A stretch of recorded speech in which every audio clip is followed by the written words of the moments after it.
صلی اللہ علیہ وسلم۔ السلام علیکم ورحمۃ اللہ وبرکاتہ۔ الحمد للہ رب العالمین والصلاة والسلام علی اشرف الانبیاء والمرسلین وعلی آلہ واصحابہ اجمعین، اما بعد فاعوذ باللہ السمیع العلیم من الشیطان الرجیم من حمزہ ونفخہ ونفثہ۔ قال اللہ سبحانہ وتعالی بسم اللہ الرحمن الرحیم، اقرأ بسم ربک الذی خلق، خلق الانسان من علق۔ وقال رسول اللہ صلی اللہ علیہ وآلہ وسلم، طلب العلم فریضۃ علی کل مسلم۔ ناظرین کرام، نقوش سیرت کے سلسلہ میں آج کا ہمارا لیکچر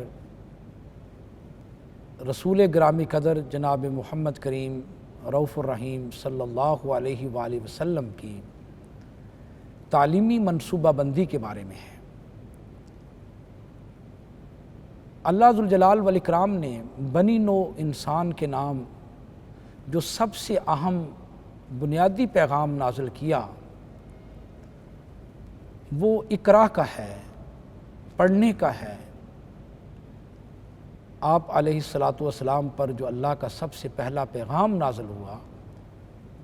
وہ پڑھنے کا ہے، اقرا بسم ربک الذی خلق۔ اور پھر پڑھنا کس بات کو ہے، سمجھنا کس بات کو ہے، عقیدہ کس بات پر بنانا ہے، وہ توحید کا عقیدہ ہے، اللہ ذوالجلال والاکرام کی ذات کی پہچان کا عقیدہ ہے۔ بسم ربک الذی خلق، اس رب کے نام کو پڑھنا ہے جس رب نے اس کائنات کو پیدا کیا ہے۔ الحمدللہ رب العالمین۔ تمام قسم کی تعریفات اس ذات بابرکات کے لیے ہے، رب العالمین، جو تمام جہانوں کو پالنے والا ہے۔ اللہ ہی اس کائنات کا، زمین کا، آسمان کا، جو کچھ ان دونوں کے درمیان ہے، خالق اور مالک ہے۔ اللہ کی توحید کی پہچان، جس طرح کہ ایک دوسرے مقام پر بھی اللہ ذوالجلال والاکرام نے فرما دیا، فَاعْلَمْ أَنَّهُ لَا إِلَٰهَ إِلَّا اللَّهُ، کہ جس چیز کو تم سب سے پہلے جانو، جس چیز کا تم سب سے پہلے علم حاصل کرو، وہ یہ ہے کہ اللہ ذوالجلال والاکرام کی ذات کے علاوہ کوئی معبود برحق نہیں ہے۔ اگر معبود برحق ہے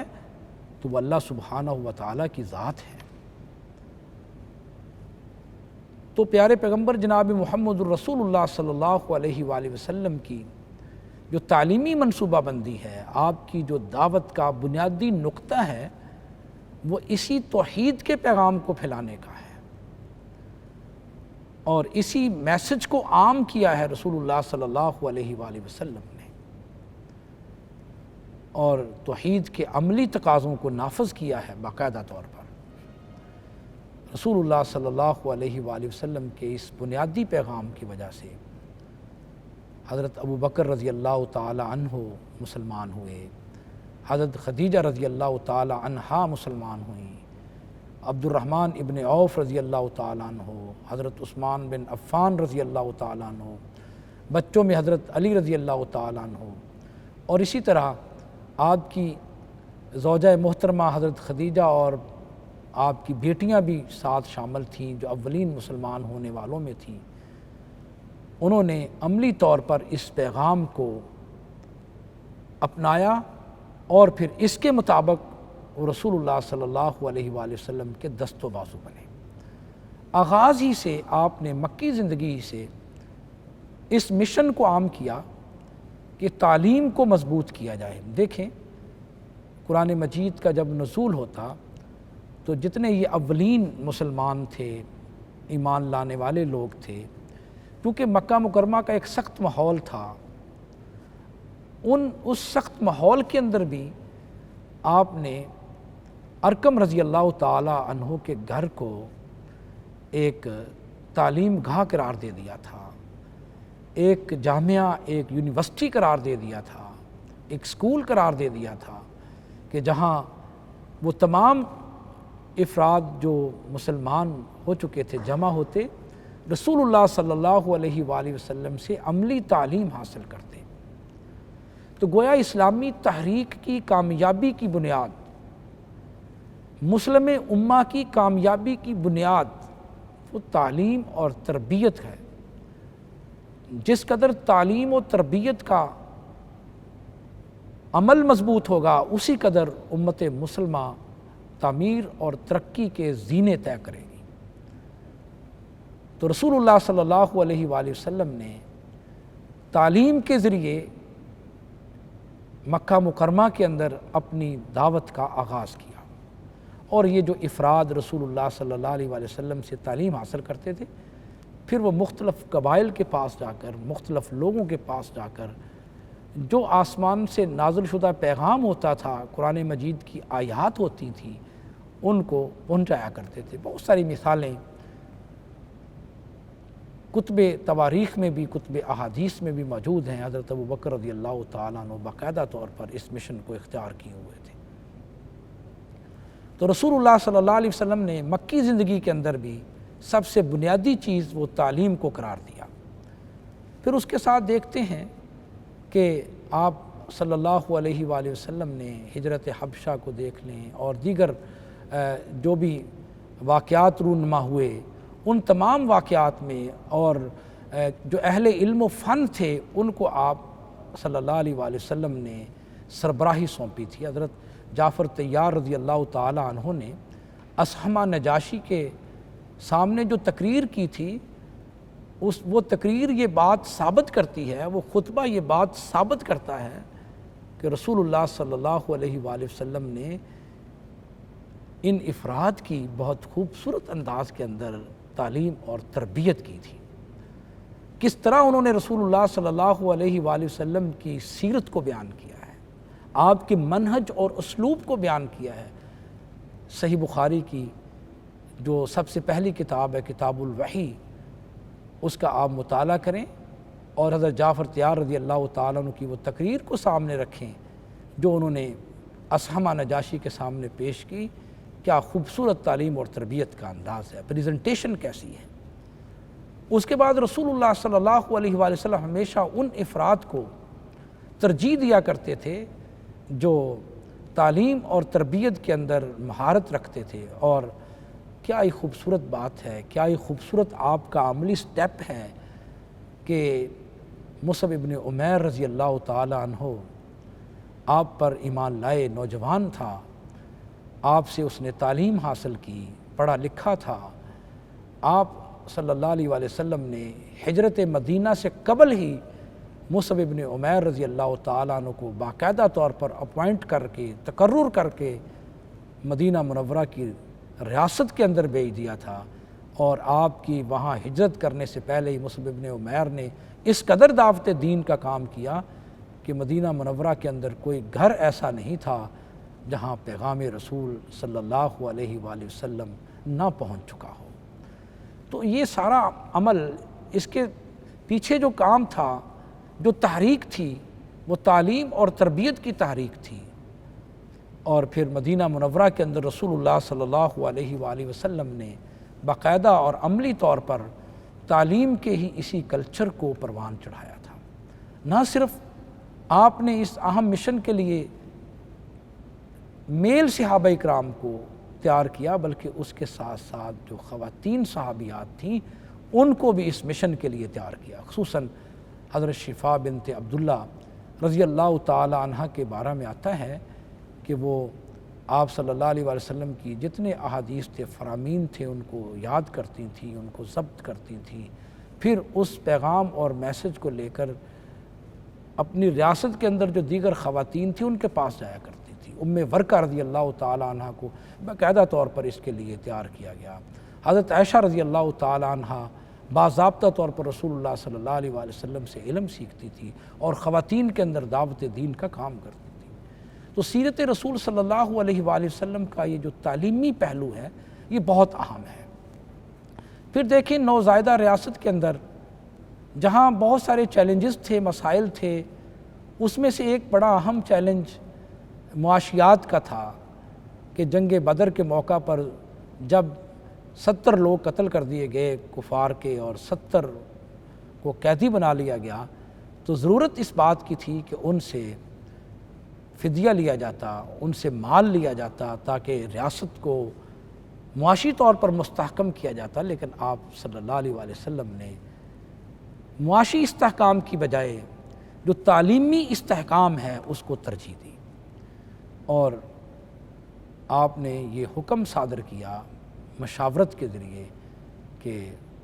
جو کفار قیدی بن کر آئے ہیں ان میں سے جو پڑھے لکھے ہیں 10 مسلمان بچوں کو لکھنا پڑھنا سکھا دیں تو ان کو رہائی مل جائے گی۔ یہ ایک بڑا اہم عملی سٹیپ ہے، آپ نے ریاست کو مستحکم کرنے کے لیے اٹھایا ہے، اور آپ صلی اللہ علیہ وسلم یہ سمجھتے تھے کہ ریاست کا استحکام مضبوط پائیدار تعلیمی منصوبہ بندی کے ذریعے ہی ہے۔ تو آپ کی سیرت کا یہ تقاضا ہے، آپ کی سیرت کا یہ پیغام ہے کہ ہم بحیثیت مسلم امہ علم کی ترقی کے اندر مستحکم ہوں، اور اللہ تعالیٰ کا یہ فرمان کتنا واضح ہے جو آج دور جدید میں بھی ہمارے لیے رہنمائی فراہم کر رہا ہے۔ سورہ الانفال میں ہے وَأَعِدُّوا لَهُم مَّا اسْتَطَعْتُم مِّن قُوَّةٍ وَمِن رِّبَاطِ الْخَيْلِ تُرْهِبُونَ بِهِ عَدُوَّ اللَّهِ وَعَدُوَّكُمْ کہ تم تیاری کرو، اور آج کے دور کے اندر کفار کے لیے تیاری یہ ہے کہ ہم انفارمیشن ٹیکنالوجی کے اندر، علوم کے اندر، خواہ وہ علوم سائنسز کے ہوں، خواہ وہ سوشل سائنسز کے ہوں، علوم کی جو بھی شاخیں ہیں ان کے اندر دسترس حاصل کریں، اسی کے ساتھ مسلم امہ کو غلبہ حاصل ہو سکتا ہے۔ اور ویسے بھی دیکھیں متعدد آیات ہیں قرآن مجید کی جس کے اندر اللہ ذوالجلال والاکرام نے رسول اللہ صلی اللہ علیہ وسلم کی اسی سیرت کو بیان کیا، آپ کے اسی منہج کو بیان کیا۔ لَقَدْ مَنَّ اللَّهُ عَلَى الْمُؤْمِنِينَ إِذْ بَعَثَ فِيهِمْ رَسُولًا مِّنْ أَنفُسِهِمْ يَتْلُو عَلَيْهِمْ آيَاتِهِ وَيُزَكِّيهِمْ وَيُعَلِّمُهُمُ الْكِتَابَ وَالْحِكْمَةَ وَإِنْ كَانُوا مِنْ قَبْلُ لَفِي ضَلَالٍ مُّبِينٍ۔ اور اسی طرح هُوَ الَّذِي بَعَثَ فِي الْأُمِّيِّينَ رَسُولًا مِّنْهُمْ يَتْلُو عَلَيْهِمْ آيَاتِهِ وَيُزَكِّيهِمْ وَيُعَلِّمُهُمُ الْكِتَابَ وَالْحِكْمَةَ وَإِنْ كَانُوا مِنْ قَبْلُ لَفِي ضَلَالٍ مُّبِينٍ۔ آپ نے گمراہ قوم کو آپ نے اگر ترقی کے زینے کے اوپر گامزن کیا ہے تو وہ تعلیم اور تربیت کا نظام تھا۔ تو آج اگر ہم چاہتے ہیں کہ ہمیں ترقی ملے، ہم بحیثیت قوم مضبوط بنے، تو اس کے لیے ہمیں مضبوط تعلیمی منصوبہ بندی کرنی ہوگی۔ اور اگر کوئی فرد چاہتا ہے کہ میں ایک مضبوط انسان بن جاؤں اور پوری دنیا کے اوپر میری فکر اثر کرے، میرا ملک ترقی کرے، میری قوم ترقی کرے، اس فرد کو چاہیے کہ تعلیم اور تعلم کے اندر، ریسرچ اور تحقیق کے اندر اپنے آپ کو مضبوط کرے۔ اور اگر کوئی قوم چاہتی ہے کہ اس کا غلبہ دیگر اقوام پر ہو تو اس کے لیے بنیادی چیز ہے کہ وہ تعلیم اور تعلم کے اندر برتری حاصل کرے۔ رسول اللہ صلی اللہ علیہ وسلم نے ریاست مدینہ کے اندر معاشیات کے علم کو پروموٹ کیا، آپ صلی اللہ علیہ وآلہ وسلم نے عدل اور قضاء کے علم کو پروموٹ کیا۔ دیکھیں اصحاب صفہ رضوان اللہ علیہم اجمعین کی مثال ہمارے سامنے ہے، اگر وہ 80 یا 82 افراد ہیں تو ہر فرد اپنے طور پر ایک یونیورسٹی کا درجہ رکھتا ہے۔ تو آئیے اب میں آپ کے سامنے ایک دو مثالیں رکھتا ہوں جس سے یہ واضح ہوتا ہے کہ رسول کریم صلی اللہ علیہ وآلہ وسلم کس خوبصورت انداز کے ساتھ نوجوان صحابہ کرام رضوان اللہ علیہم اجمعین کی ٹریننگ اور تربیت کا اہتمام فرماتے تھے۔ عبداللہ ابن عباس رضی اللہ تعالیٰ عنہ جو آپ کے چچا زاد بھائی بھی ہیں اور آپ کی زوجہ محترمہ حضرت میمونہ رضی اللہ تعالیٰ عنہا کے بانجھے بھی ہیں، حضرت عبداللہ ابن عباس رضی اللہ تعالیٰ عنہ وہ نوجوان صحابی ہیں جنہوں نے علمی دنیا کے اندر بہت ہی زیادہ کارہائے نمایاں سر انجام دیے ہیں۔ خصوصاً قرآن مجید کی تفسیر میں عبداللہ ابن عباس رضی اللہ تعالیٰ عنہ کا ایک نمایاں نام ہے۔ حضرت عبداللہ ابن عباس رضی اللہ تعالیٰ عنہ بیان کرتے ہیں کہ رسول کریم صلی اللہ علیہ وآلہ وسلم نے واضح یادہ علی کاتفی، میرے کندھے کے اوپر ہاتھ رکھا اور مجھے یہ دعا دی، اللہم فقہہ فی الدین، اے اللہ عبداللہ ابن عباس کو دین کے اندر فقاہت اور بصیرت عطا کر دے۔ اور اسی طرح اللہم علمہ التاویل، اللہ عبداللہ ابن عباس کو تفسیر کا علم دے دے۔ جہاں آپ صحابہ کرام رضوان اللہ علیہم اجمعین کے لیے بندوبست کرتے تھے ان کی تعلیم کا، ان کی تربیت کا، اس کے ساتھ ساتھ دعاؤں کا اہتمام بھی کرتے تھے۔ یہاں سے کیا پہلو نکلتا ہے کہ ایک استاذ کو آپ صلی اللہ علیہ وآلہ وسلم کا جو معلمانہ کردار ہے اس کو سامنے رکھتے ہوئے اپنے شاگردوں کے لیے دعا کا التزام بھی کرنا چاہیے، تاکہ ان دعاؤں کی وجہ سے شاگرد اعلیٰ مقامات پر پہنچیں اور اس دنیا کے اندر نمایاں اثرات مرتب کریں۔ اور اسی طرح ایک بہت اہم روایت ہے جو کتب احادیث میں روایت بالمسلسل ہے، حضرت معاذ رضی اللہ تعالی عنہ بیان کرتے ہیں ان رسول اللہ صلی اللہ علیہ وسلم اخذ بیدہ، کہ رسول اللہ صلی اللہ علیہ وآلہ وسلم نے میرا ہاتھ پکڑا اور کہا، وقال یا معاذ، واللہ مجھے اللہ کی قسم، انی لاحبک، میں آپ سے بہت ہی زیادہ محبت کرتا ہوں۔ یہ کتنا خوبصورت انداز ہے رسول اللہ صلی اللہ علیہ وسلم کا معاذ رضی اللہ تعالی عنہ کے لیے، کیا معاذ میں تم سے محبت کرتا ہوں۔ ایک استاذ کے لیے یہ ضروری ہے کہ اپنے شاگردوں کے ساتھ اس قدر محبت کرنے والا ہو، اس قدر پیار کرنے والا ہو۔ یہ رسول اللہ صلی اللہ علیہ وسلم کی سیرت سے ثابت ہے اور یہ آپ کا معلمانہ کردار ہے۔ اگر کوئی استاذ ہے تو سیرت کے اس پہلو کو اپنے سامنے رکھے کہ اپنے شاگرد معاذ سے آپ کا انداز تکلم کیا ہے۔ واللہ مجھے اللہ کی قسم، انی لاحبک یا معاذ، اے معاذ میں تم سے بہت محبت کرتا ہوں، آپ مجھ سے یہ دعا سیکھ لیں، اللہم اعنی علی ذکرک و شکرک و حسن عبادتک۔ یہ جو ہم ہر فرض نماز کے بعد یہ دعا پڑھتے ہیں، رسول اللہ صلی اللہ علیہ وسلم نے معاذ رضی اللہ تعالیٰ عنہ کو ہر فرض نماز کے بعد یہ دعا پڑھنے کی تلقین کی ہے۔ آپ اس طرح بھی دعائیہ کلمات صحابہ کرام رضوان اللہ علیہم اجمعین کو سکھایا کرتے تھے۔ اور اسی طرح ہم دیکھیں کہ جب معاذ رضی اللہ تعالیٰ عنہ نے آگے یہ بات اپنے شاگرد کو پڑھائی، شاگرد کا نام السنابحی ہے کتب احادیث میں، تو معاذ نے بھی اپنے اس شاگرد کو کہا تھا، انی لاحبک، کہ میں تم سے بہت محبت کرتا ہوں۔ اور اسی طرح جب السنابحی نے ابو عبد الرحمن کو یہ دعا سکھائی تو انہوں نے بھی یہی تکلم کا انداز اختیار کیا تھا۔ تو اس کو روایت بالمسلسل کہا جاتا ہے اور کتب احادیث میں یہ اسی طرح روایت بالمسلسل ہے، اور آج بھی جو حدیث کے استاد ہیں اس دعا کو اسی اسلوب میں، اسی پیرایا میں پڑھاتے ہیں۔ تو الغرض رسول اللہ صلی اللہ علیہ وآلہ وسلم کی تربیت کا یہ انداز تھا کہ آپ اپنے شاگردوں کے ساتھ اتنا والہانہ محبت اور پیار کا تعلق رکھتے تھے۔ دیکھیں جناب عبداللہ ابن عمر رضی اللہ تعالیٰ عنہ سے یہ روایت ہے کہ رسول اللہ صلی اللہ علیہ وسلم نے میرے کندھے کے اوپر ہاتھ رکھا اور کہا، یا عبداللہ کن فی الدنیا کأنک غریب او عابر السبیل۔ تو بعض اوقات رسول اللہ صلی اللہ علیہ وسلم چلتے ہوئے بھی صحابہ اکرام کا ہاتھ اپنے ہاتھ میں لے لیتے اور ان کو دین کی تعلیم سکھایا کرتے تھے، ان کو دین کی باتیں بتایا کرتے تھے، قرآن مجید کی آیات سکھایا کرتے تھے۔ خصوصاً